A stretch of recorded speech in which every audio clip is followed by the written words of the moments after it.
everything. So but since it will be reproduced and used elsewhere, so I think it's important. So, which is your specific position behind this? Hello? Test? Mm.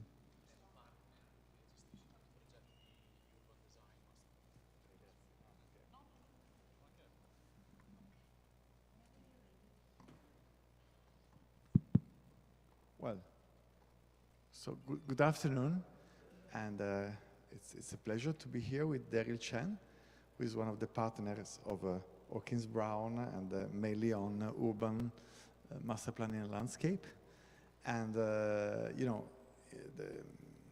in the new Together selection and also in our magazine, we start selecting and publishing some of your work, and the one we have here, which is over there, it's a very interesting work because it started a kind of new approach to the Olympics, let's say. London was the first ever Olympic site where the idea of designing and reusing was part of the strategy of the program, which was for me and for many others clearly a turning point, because after that it was impossible not to think in the same way. And you know, but what interests me more is not just the political announcement to say we will do it, but the fact that they did it, and it takes longer because it's a long process, and I think it's very interesting after nearly a decade, more or less, to see how did it work, because in architecture time is very important. No, it's not just a question of strategies and process, but the way the process is grounded in a specific political, social, and economical environment, how the communities react to that, and even in, I mean, you know, politics change, but communities are there, no? And they are the final user. And then you bring new citizens, new communities, you generate new communities through a different approach to architecture. So I think this is a very interesting story because of that. Because after 10 years, we can say it worked, and it has a very interesting, let's say, progress, which is still ongoing. So I'm very, very much interested, and thank you for being here, to explain us how it worked and how it's been grounded and is going on, and which are also the next step facing on. So thank you so much, and well, I will listen, and then we will discuss and react afterwards. Fantastic. Okay, well, thank you, Luke, and thank you for inviting us here. No, it's my pleasure. Will I be able to control this?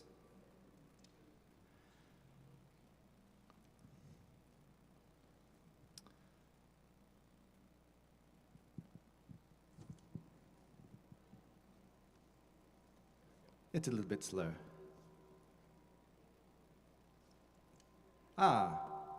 Okay, right. So here we are. So for those who don't know Hawkins Brown, we're predominantly architects, but we're urban designers, master planners, interior designers, researchers, and technology specialists. We've been described as by others as the nice guys, by which I think people mean that we're happy to collaborate. We're quite generous in our collaborations. We seek out collaborations with the best artists and clients and other architects and designers. We do allow space for people at all levels of the practice to be involved in decision-making, design and management of the practice, and I think that's something that keeps all of us happier.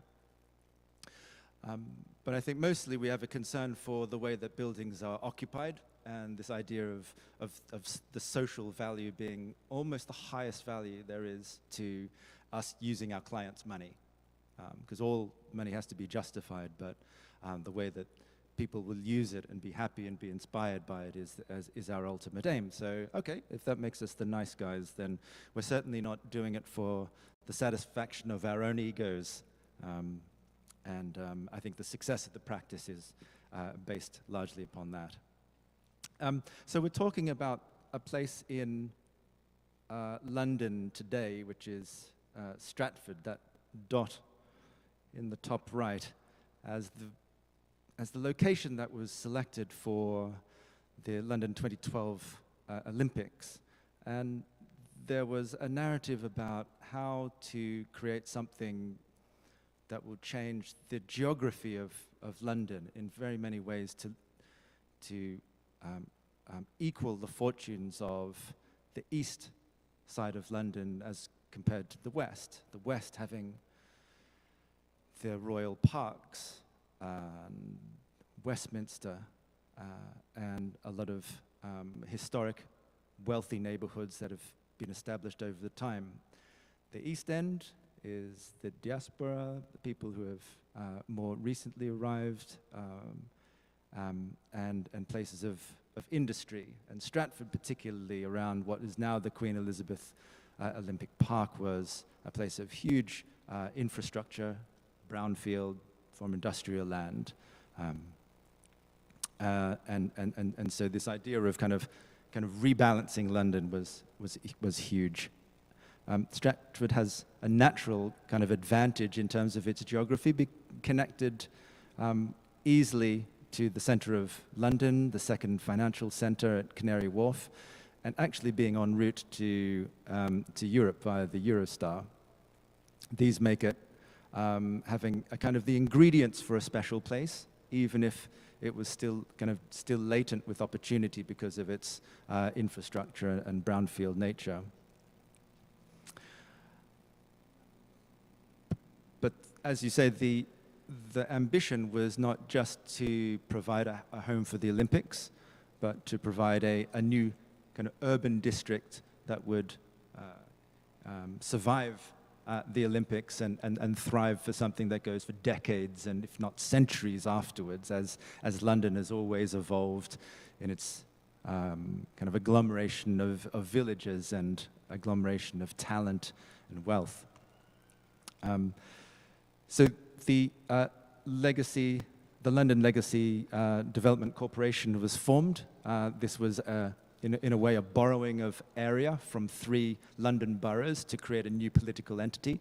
And so if I describe the LLDC, this was a kind of a new borough, as it were, that had authority for planning within the Olympics area. But of course, it wasn't the case that there was nothing there. This map shows the high streets, which are the prevailing character of London. And even the industrial areas have their own pattern, their own social fabric.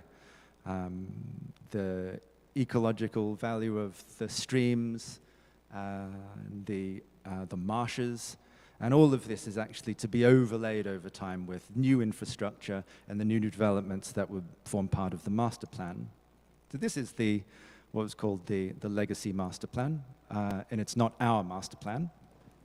And I'm not going to talk about the master plan, but actually quite a simple story about how a series of individual projects were realized all around and within that master plan to make it the success that we're hopefully moving it more towards. And so actually there's a very simple idea that you do one project after the next and you build. But I think the complicated story is that this all contributes to the urbanism of cities. And so the title being the making of the city is actually an intricate thing. And what you'll see in these projects is us taking hold of the opportunities that we've been given to do the best job of knitting in individual sites into this new city neighborhood into a new kind of chapter for London. So the first project is Here East, and it's featured in this exhibition. This is the spectacle that was the Olympics, and this is the stadium. But the back of house was the Press and Broadcasting Center, and that was all contained within a box on the edge of the site. So nothing would have happened if it weren't for this nondescript series of boxes on the edge. But here were the power connections. This is where the journalists typed their reports on the laptop. This was the nerve center, but it was originally intended not to stay past the Olympics. Well, this is what it is some kind of 7 years later, rebranded as Here East and as an innovation campus. It was actually originally marketed for makers, and in time that changed, but I think still this innovation concept stays the same, and I think I'll describe that more of what that means. A big box, a series of big boxes, but not without its own quality. This is 275 meters long, very utilitarian, and the size of this is something to grapple with, but we took it as an opportunity as well. And so the overview here is that there's a big box. It has a gantry on the side that had the mechanical ventilation systems.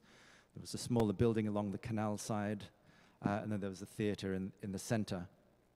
And from the start, there was a diagram that we kind of came up with, which was talking about what are the things that you can do in deep plan spaces, like recording studios, like places for multi-story spaces for construction and experimentation, even kind of back of house museum storage.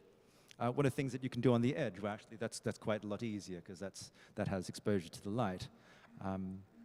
What are the things you can do in a yard, and what are the things that are good to be on a canal? So the summary is that we gave it a new skin.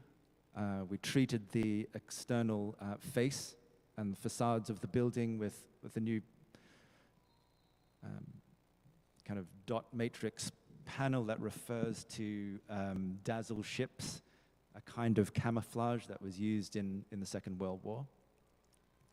And for each of those spaces, the deep plan spaces, we converted into spaces for the University of the UCL to use as their robotics faculty. The gantry, which had its MV plant, had new prefabricated pods that accommodates new makerspace. So each one of that box is a place for makers. I mean, it's a kind of the small communities can use it. That's right. So each one has a specific, let's say, small company which can use it. Yeah, and sometimes single operators. Okay. Yeah, so that's overall managed by a company that leases each of the sort of 50, 60 square meter pods as affordable workspace. The new ramps have been used to design a different kind of connection and then a way of moving inside and using the space. Yeah, yeah. Okay. And instead of them being side by side, actually spaces in between. And the idea was that these would be social spaces or places to dry things that have been painted and so forth. And actually giving it a space over 3 stories that had a face onto the park so that people can actually see the activity there and makers have a kind of a noble environment for them to work on. Sure. Yeah. And so that was hugely successful. I think you will be familiar with spaces that are fostering collaboration, a range of spaces that allow people to meet informally. So a set of spaces in between that can be used fluidly for changing necessity and desires for changing communities. I mean, since exactly. Yeah. Let's have a conversation. Well, let's just pull up a table and do that. And very much as is the trend for workspaces, in particular creative workspaces, to have that activity on show for people. You encourage other people to collaborate. You see visitors to your office, they can see the activity of the office. Sounds like a thunderstorm brewing outside. Okay, all right. And spaces to relax, spaces to eat, and these are places that invite members of the wider community to have lunches and drinks after work, because workers need those places of socialization, and we have this benefit of the canal to form that beautiful environment. It faced west to get the afternoon sun. So, and the middle of the scheme was the service yard, and now a kind of a yard for people to welcome each other into the complex, to bump into each other, a kind of outdoor foyer space before you go into the buildings, but having its own scale, which is related to the volumes of these big buildings, the sense that actually this was once a huge industrial complex.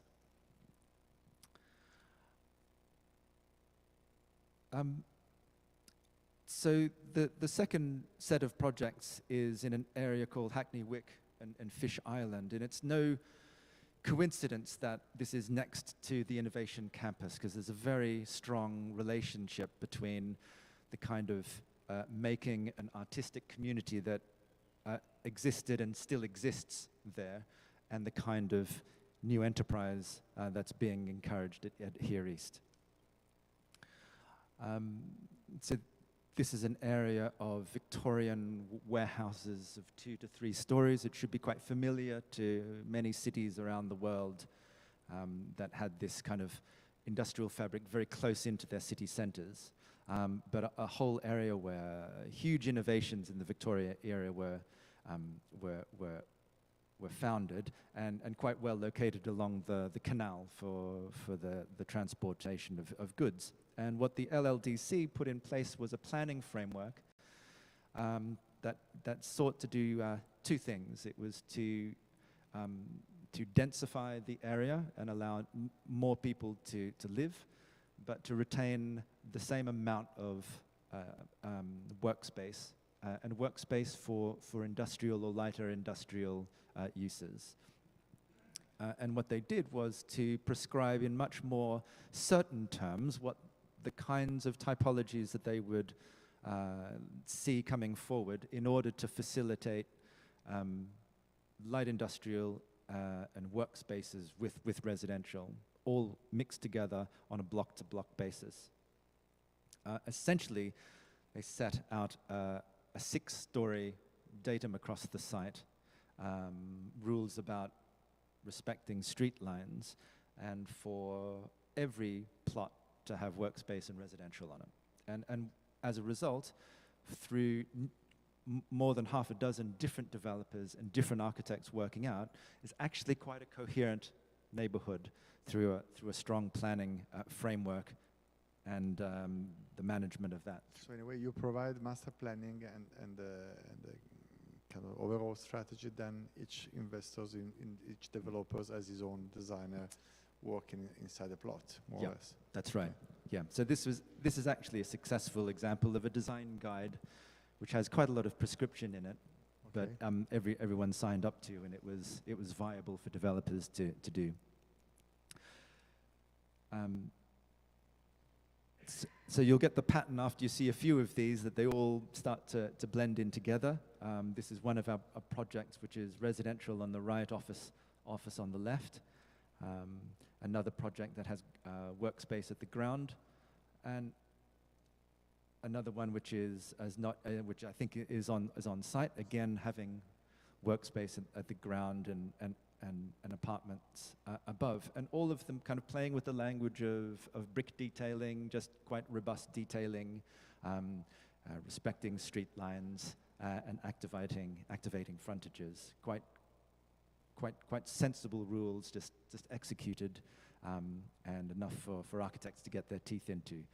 The same on a slightly eccentric shaped plot, but something that again accommodates for the retention of the workspace with apartment buildings. And one that we've got planning on the most recently was originally for a hotel that has a workspace, and now co-living, which is kind of like a rentalized hotel model with workspace at light industrial workspace on the bottom, and then going through the center of the building in a way that enables people to kind of have those third spaces to collaborate.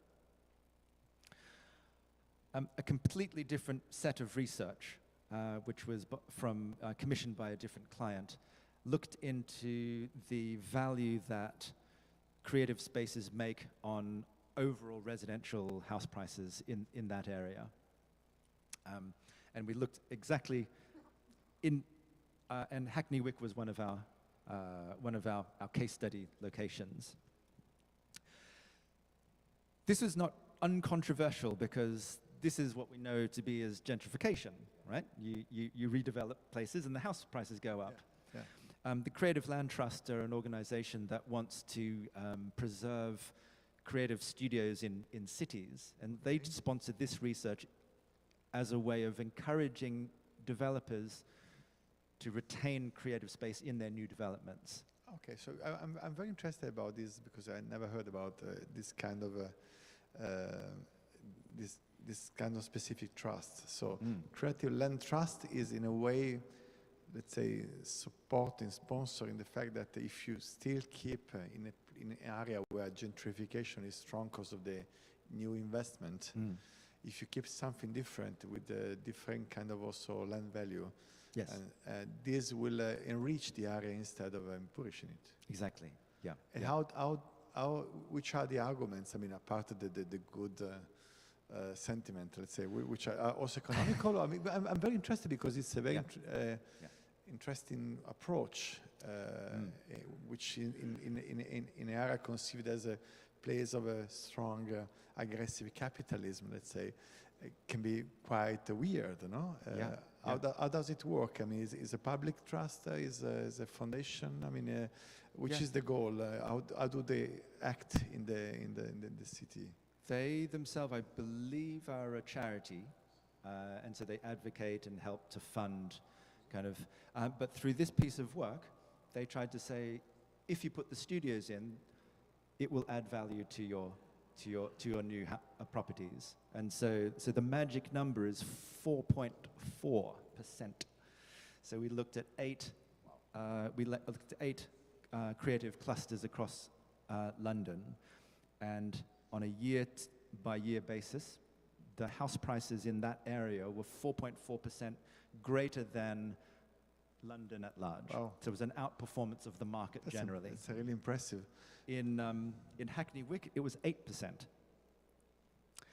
Now, it's difficult to attribute it solely to the creative spaces because this is next to the Olympic Park. Sure, but somehow there's a relationship there. Because there was a community there. I mean, it was an area where probably because it was low rent and the artists used to go there, because usually artists look for places where the cost of the houses is lower, no? And this also generate changes. You know, I remember Rotterdam or New York. There are cities where you have an artist area, artist compound, and then suddenly it becomes one of the. Yeah. And it completely changes. Yes. Yeah. So some of the workspace there is affordable to enable artisans to stay. But this is the Creative Land Trust speaking directly to the developer community. Sure. No, I understand. No, I understand. But then, as a designer, you have been working with them to provide specific tools, no? Which, okay. Yeah. So our urban data specialists who work for us in-house are able to provide this information with our collaborators. So at a completely different scale, on the other side of the Olympic Park, we were given this plot, which was a blank corner plot within the athletes' village. So those perimeter blocks are 10 stories, and they were built for the athletes for the Olympic Games. North of that was all lower-rise family terraced housing, predominantly terraced housing. But there was this one special plot, which was almost at the corner of the plot. It was the closest to the station and overlooked the park. and the concept was to provide a sort of an urban focal point, and there were towers, but towers with tails, and our client wanted to trial at the largest scale that has been attempted in London, this build-to-rent model. So new private housing, but they would retain and manage it, own and operate it for rental tenants. The key to this, in comparison to a normal market apartment development model, is there's much more space for community gathering within the development itself. So And this was a request of the clients? Or it was the request, yeah. So to attract people to rent here, they're going for more than just price and location, although those are important, but actually the idea that you're buying into a community, a kind of a vertical community that has it has cafe, terrace, it has games room, it has a cinema, it has places for working as well, but places that actually you can meet your neighbors, and living in a tower with these tails provides you the terrace space to have views over the park, and not to separate the two towers, but to join them at the 11th story. So a new sky bridge. The lobby is hugely important to us. So this idea of combining residential with hospitality, many sectors are seeing the crossover between hospitality and their functions, be it workspace or residential, because people want that kind of level of service. So towers, terrace, sky bridge, a new lobby kind of creates sort of a residential tower plus. You know, this is something that attracts more than just the resident. The facades, we introduced color, and color is related to the various aspects of the scheme. There are so many infill panels that we created algorithms to mix it up, to allow us to come up with kind of color combinations which read well together. These are thousands of panels across all facades, which we put into a machine to provide combinations, and they reflect the varying aspects of the facades. The contractor was keen to also encourage kind of prefabrication, and so many different elements and components of the scheme were prefabricated, from the floor slabs, the shear walls, the stairs, but also the facade. Kind of the facades were a part floor, part facade and window unit, which was brought to site. It was sized to the back of the size of a truck, and those were lifted into place. Quite excitingly, everyone kind of saw it kind of lift into place, and this was some kind of construction innovation for us. It was precast, and then it was...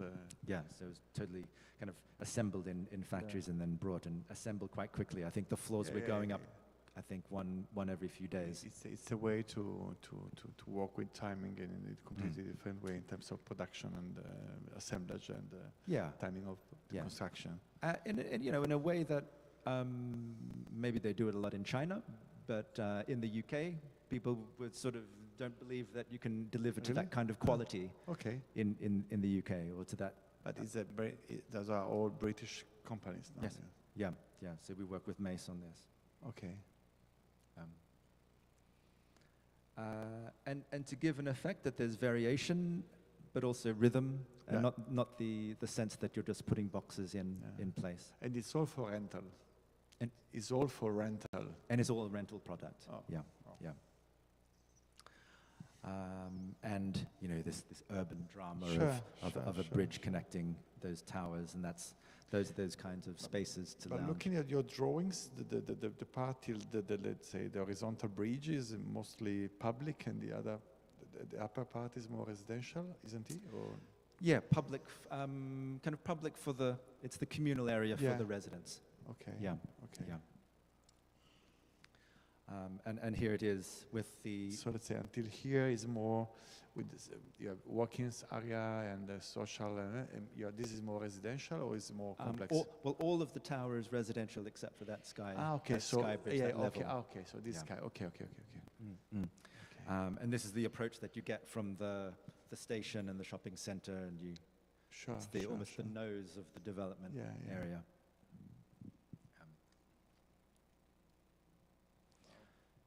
The vertical village. Yeah, well, yeah, somehow. Yeah, it was remind me the you know,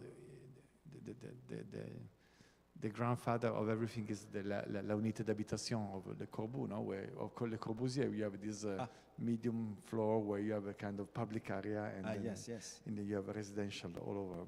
But this is very interesting because it's bringing a kind of it's a typology which reminds me more of China or Singapore or Hong Kong, where you start bringing public functions on a upper level, and the sections of the city is changing somehow, no? So you bring the complexity inside, and you use every space as not only as a connection space, but as a potentially public and communitarian space. So this is, I think it's very interesting. And how's it working? How's the people reacting to this? Only starting to move in. Okay, Only just starting. recently. Yeah, So you will see. This is recently topped out. Okay. Yeah. But we'll be observing and I'm sure. And the client, because it's a rental product, they have the data on all of the people that are moving in. Wow. Recent research on that market overall, it's a very young market. So its majority is between 25 and 35 people, 35 years old. Okay. Not high income, so this is low to middle So they income. try to keep the rental, Not deliberately, but Okay. but a recent research report was saying that the majority of people who are taking this kind of accommodation are in that younger, okay. lower to mid. Which is very interesting. Also, It the is. kind of community will be changing fluid, mixing, and also exchanging things. No, it can be very interesting potential environment. It's I think the research itself kind of raises questions about why it should be geared towards that and not families or sure. but it's also a young product Sure. within the UK. Cool. And so we'll observe how it goes.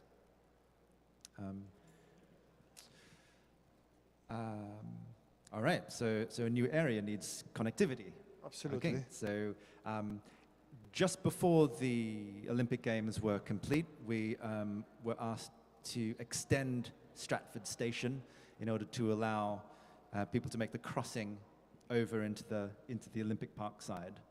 At the moment, at that stage, the station was oriented towards the old Stratford to the east, but it needed to accommodate lots of people. And this is now a station which accommodates 40 million people moving through a year. So it's one of the busiest stations in London. Again, something which is amazingly connected. You can get to 42% of the tube network within 15 minutes ride, or you can get within 38% of the network without changing trains. So a real place of interchange.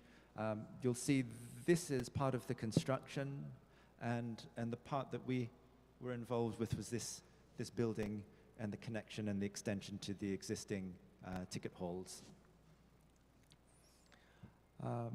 So architecturally, it's quite a modest sort of proposal, but it increases capacity and allows the flow of passengers. In a way, transport infrastructure just needs to work. Absolutely.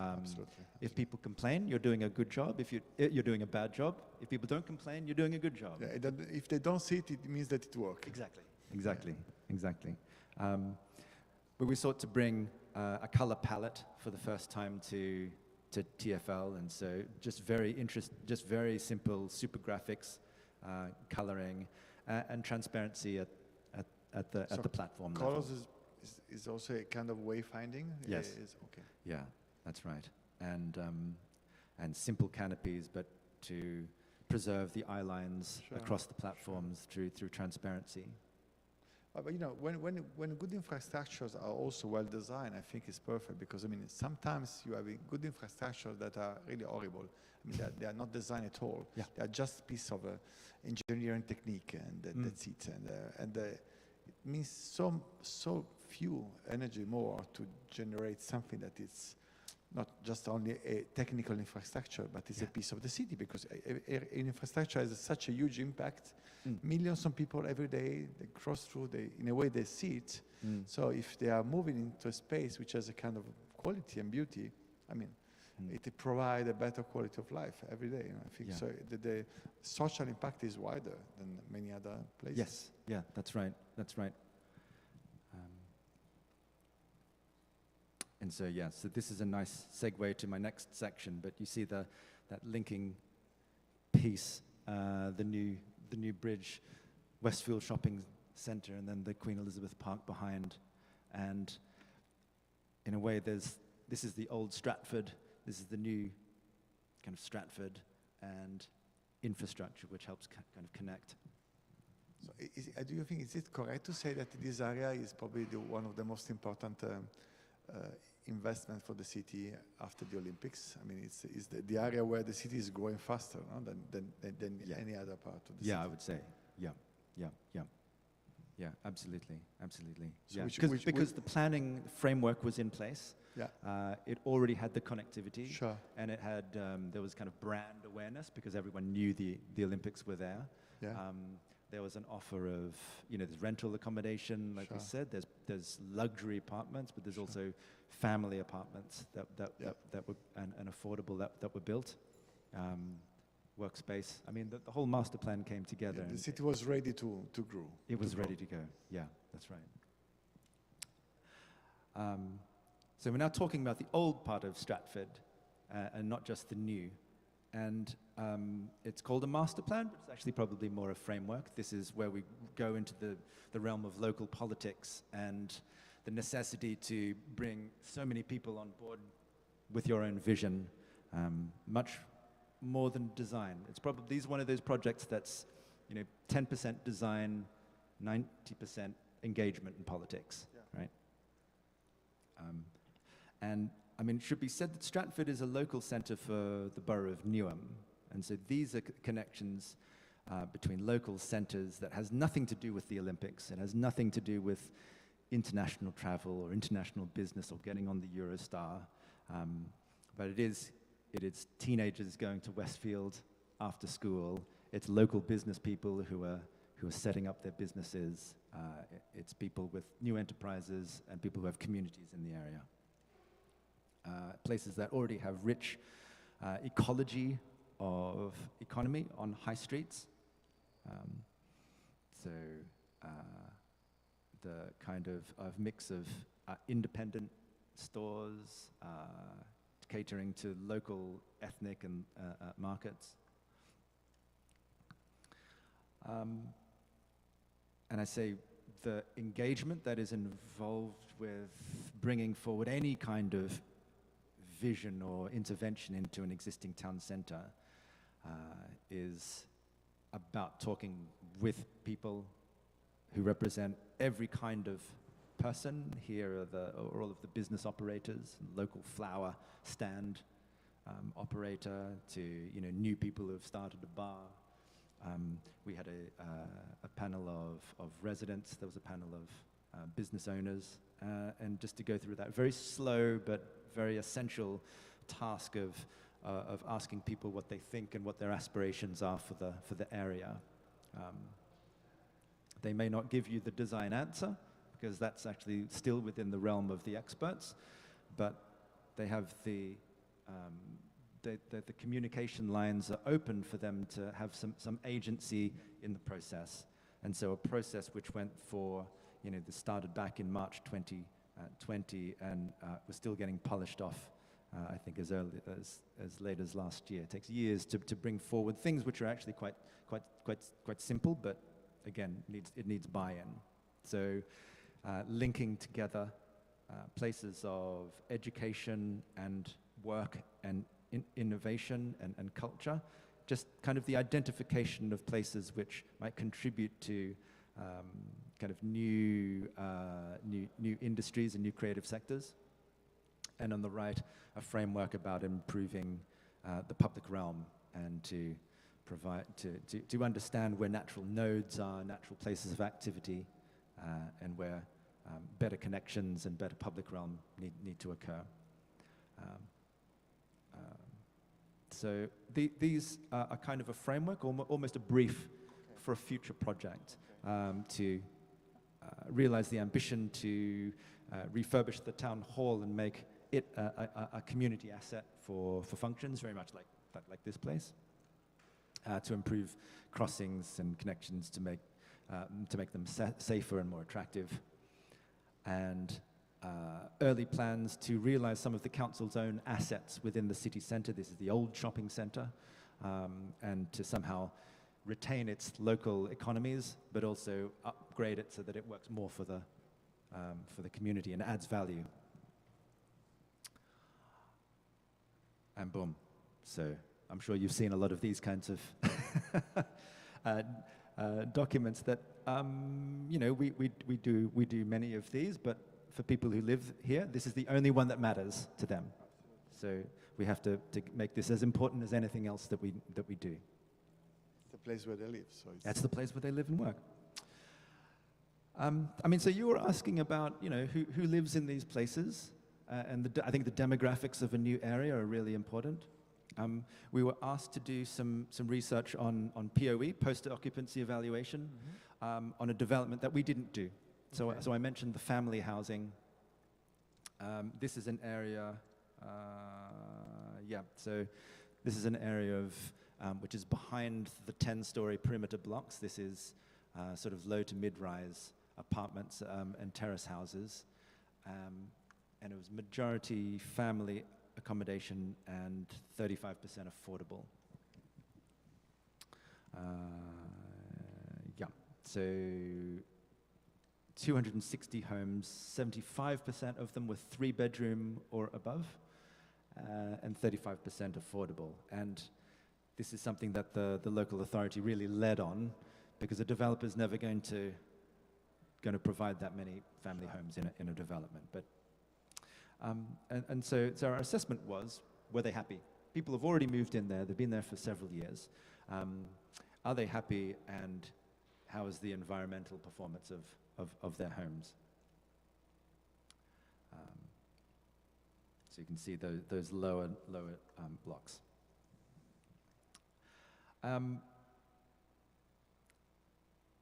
The problem with post-occupancy evaluation is that if it's commissioned by the client, then your client never wants to hear anything which has gone wrong. So all of the POEs that we've done, everything is great. Perfect. It's perfect, right? What to say? It was commissioned by the commissioners by the planning authorities, so I think they had to watch their messaging, but at least it was in our buildings, so we could take an independent view on the building. And really this is to set a methodology by which they can also assess every future phase of their project. This is phase 1, just the first 275 homes. And so the methodology was, how do you like your home? How do you like the block that you live in? And how do you like your neighborhood? We went around with surveys, got them to contribute online, and we did some focus groups. Each of those forums gives a different atmosphere to the response. If I knock on your door and say, you know, is your house warm in winter? You might say, you might be cooking dinner and not want to talk to us. But if you get people around in a focus group, then they'll also join in with their neighbors and start chatting and gossiping. The dynamics are very, very tricky when it comes to this research. But we spent years trying to reach as many residents as we could. We went in and looked at their energy boxes and to see how much energy they were performing as well. The overall results are good, though. By far, people were very happy with their homes. And their block and their neighborhood as well. Probably less happy with their block, but this is where they come up right up against their neighbors. So perhaps issues around, you know, kind of things that happen on a neighbor-to-neighbor basis. But actually more than half were even happy with their block, and more than 80% happy with their home. And intending to stay in that residence for a long time. And the things that they liked were the location, at the top, but locational attributes were around 40% of the respondents' reasons. And those around placemaking and design were actually 50%. So the quality of the design of the homes, the way that safety had been factored in, sustainability, and its suitability for families. Those were actually design does matter here, and that was good to know. On energy performance, very well performing for winter, but actually overheating a little in summer. But the summer is changing. Because summers are changing, Yeah. and also the thermal performance of our buildings has actually improved a lot, and Sure. probably a bit too much. Yeah. And so one of the big concerns in London is actually overheating of apartments now Yeah. that the insulation is really working. Okay. So a little bit of concern, but yeah. So there was a small proportion of people who were feeling a little bit uncomfortable in their bedrooms. Those were the high-level findings. And just to bring it back right to the start, I'm going to talk about Here East again. That we came back, and apologies for the slide there, but we did a social value audit of Here East. And so we were looking at how it'd contribute in social and economic ways to its area. So I'd be able to read that if it were in high resolution. But in terms of contributing full-time employment jobs, in terms of increasing collaborations between different organizations, for increasing to the local economy, it was rating ways that were able to be measured. And so I think that network diagram was 81 particular collaborations between organizations that are present at Here East, from dance studios. There are 2 universities, there's collaborative workspace, there's affordable workspace, there's corporate office space. All of these organizations have kind of relationships because of the way that events are curated and the way that the development is organized. And it was named Social Impact Project of the Year, not by the Architectural Association, but the Institute of Chartered Surveyors. So the organization that looks after the property development industry actually recognized that social value is important and social impact, that Here East is one of the best projects that's been able to deliver on its promises.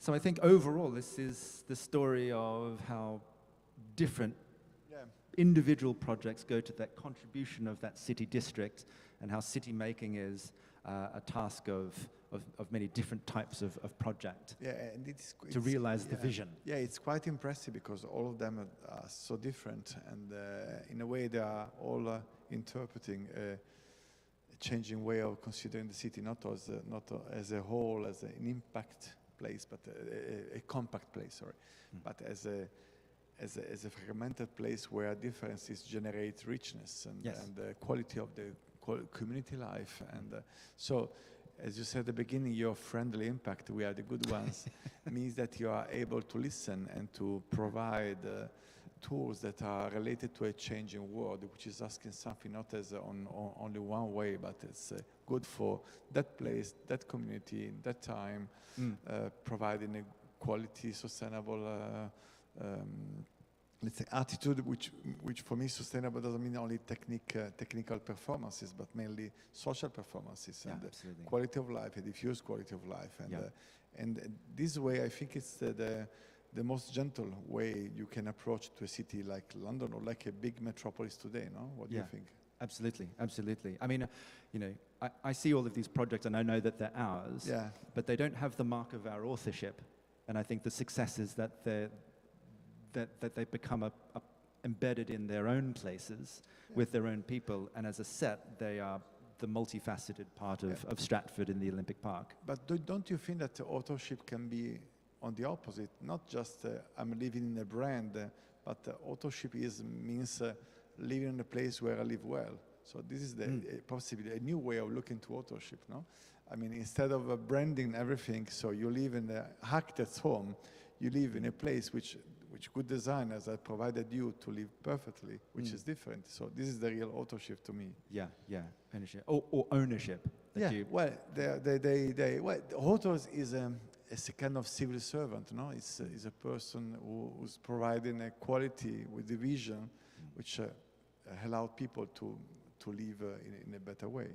I guess authorship in that, I mean, it's called city making, but the city making kind of, it gets passed onto others to be able to make. So to work as a network instead of to work with a pyramid, Yes. no? Which is the changing paradigm we are living in 21st century. The network, yeah, yeah. And all of these projects in this room. Absolutely. Well, it's a new living. Okay. Yeah. Excellent.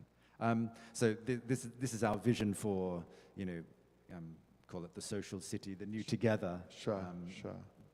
But places exactly as you say that sort of come to be the sum of the people that live there. Okay, super. Grazie. Thank you. Grazie.